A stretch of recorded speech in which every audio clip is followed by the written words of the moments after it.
السلام عليكم ورحمه الله وبركاته. اهلا بيكم في قناه مطبخ مستر شيف في حلقه جديده ويوم جديد. لو انت اول مره تشوفي القناه متنسيش تشتركي في القناه ونعمل لايك للفيديوهات، ومستنيه رايكم في الفيديوهات اللي فاتت. وطبعا انا اسفه قوي على التاخير بتاع الفتره اللي فاتت، معلش كنت تعبانه والحمد لله.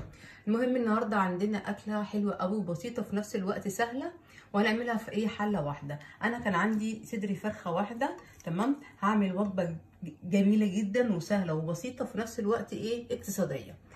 عندي اهو صدر الفرخه زي ما انتم شايفين، قطعتها شرايح كده وجبت هنا ثلاث حبات من الطماطم، وعندي فلفل الوان، وعندي فلفل حراق. عايز استخدم طبعا على الفلفل الحراق تمام.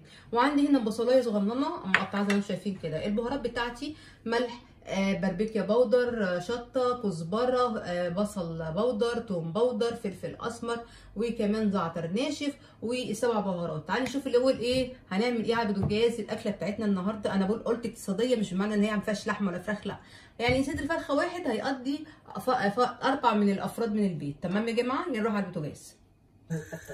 جبنا هنا اهوت، جبت الطاسه بتاعتي اللي هستخدم فيها، او شوف انت هتستخدموا ايه بالظبط. حطيت شويه من الزيت وحطيت مكعب زبده زي ما انتم شايفين كده.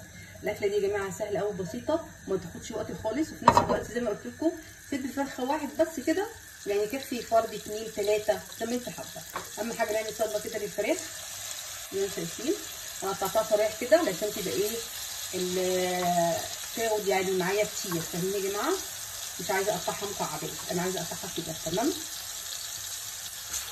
كل سنه وانتم طيبين يا جماعه بدخول شهر رمضان، يا رب يكون شهر كده خير، وما يكونش يا رب ولا فاقدين ولا مفقودين، ويكون يا رب شهر كده فعلا حلو كده علينا. وان شاء الله استنونا في التفريزات بتاعه رمضان، وفي نفس الوقت برضك المشتريات بتاعه رمضان. يا رب بس ادعوا لي كده ان انا اقدر ان انا اكمل. الفتره اللي فاتت فعلا كنت تعبانه، والحمد لله على الصحه.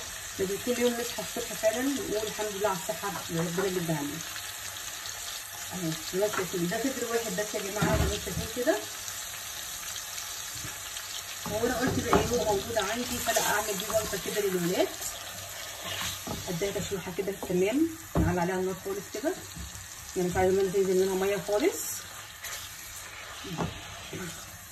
طبعا اليومين بقى دول بقى عايزين نعمل اكلات خفيفه كده، طبعا دخول شهر رمضان ومشغولين بقى في توضيب البيت، وفي نفس الوقت التفريزات والكلام ده كله بتاع رمضان. انا مش هحط التوابل دلوقتي خالص الا مش شوح خالص، وبعد كده ارجع لكم تاني.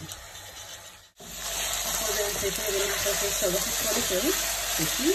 احط بقى معلقه من الثوم، واول بس ما تشمي بس ريحه الثوم كده اقوم منزلها عليها احط على طول بقى الحاجات بتاعتي. تمام يا جماعه؟ بصوا اهي صدر الفرخه واحد، هنشوف الوجبه اللي احنا عايزين نحط عليها. اقوم اشم بس كده ريحه الثوم. اجيب بقى الخضار بتاعي، اجيب الطماطم، نعلي بقى النار كده، تمام، والفلفل الوان كده، حاجه تفتح النفس يا جماعه والله. بصوا كده حلو قوي.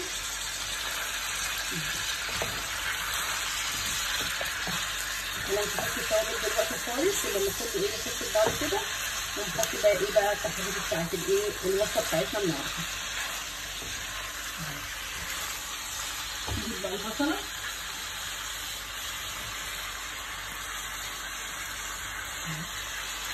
بس بقى صدر فرخ او يعني يعتبر حبه كبيره للفراخ، هتعمل وجبه اكل كمان حلوه كده. اهي نقعد كده عليه بس لسه اهي كله على بعضه كده وفي حله واحده زي ما قلت لكم. اهي بقى التوابل بتاعتنا، نفس التوابل اللي نحط عليها.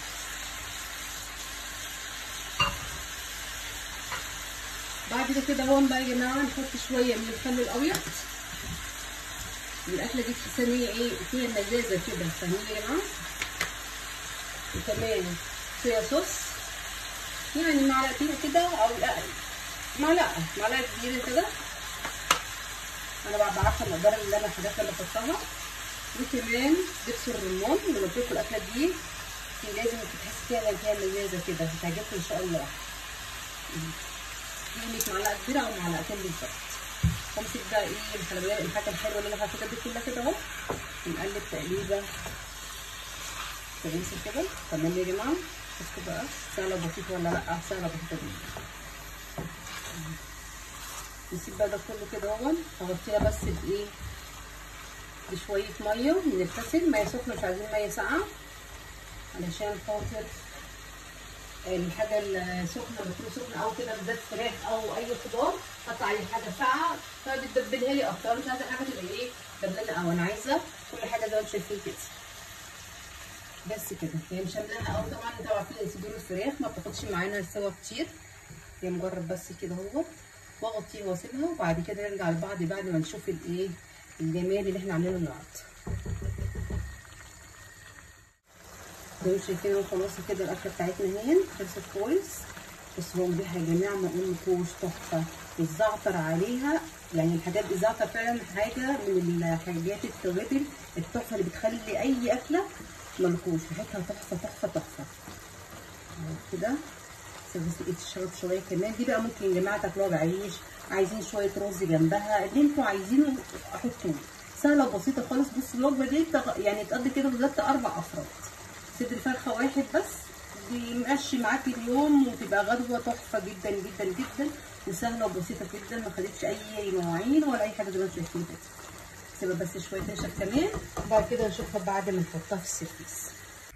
جبنا اهو السيرفيس بتاعنا، ونحط بقى ايه الاكله بتاعتنا النهارده، الوصفه السهله اللي انا قلت لكم عليها دي. بصوا بقى يا جماعه ريحتها وهم، عارفين يعني وهم بجد، ريحتها جميله جدا كده. حاجه سهله وبسيطه وفي نفس الوقت ايه، كان عندي صدر فرخه يتيم كده، فقلت بقى ايه لا انا اعمل منه كده وجبه حلوه كده للولاد، فايه عملت الايه الوصفه الحلوه دي. استنوا بقى كمان نحط عليها شويه سمسم كمان عشان ايه يدي كده طعم وايه وشكل، حاجه تفتح النفس بجد يا جماعه، حاجه حلوه. يا رب النهارده الفيديو كده يعجبكم. شوفوا يا جماعه دعموا القناه، معلش ان هي وقفت كتير قوي اليومين دول، فعايزاكم تدعموا القناه، وكل سنه وانتم طيبين بمناسبه رمضان. كده يا جماعه النهارده الفيديو بتاعنا خلص. الوصفه دي اكله بسيطه وسهله، وفي نفس الوقت بتعمليها في حله واحده، وتنفع ل3 افراد 4 افراد. لو عندك صدر فرخه واحد هيعمل الوصفه دي. متنسوش بقى اشتركوا في القناه وتعملوا لايك للفيديو، واستنوني في الفيديو الجاي ان شاء الله.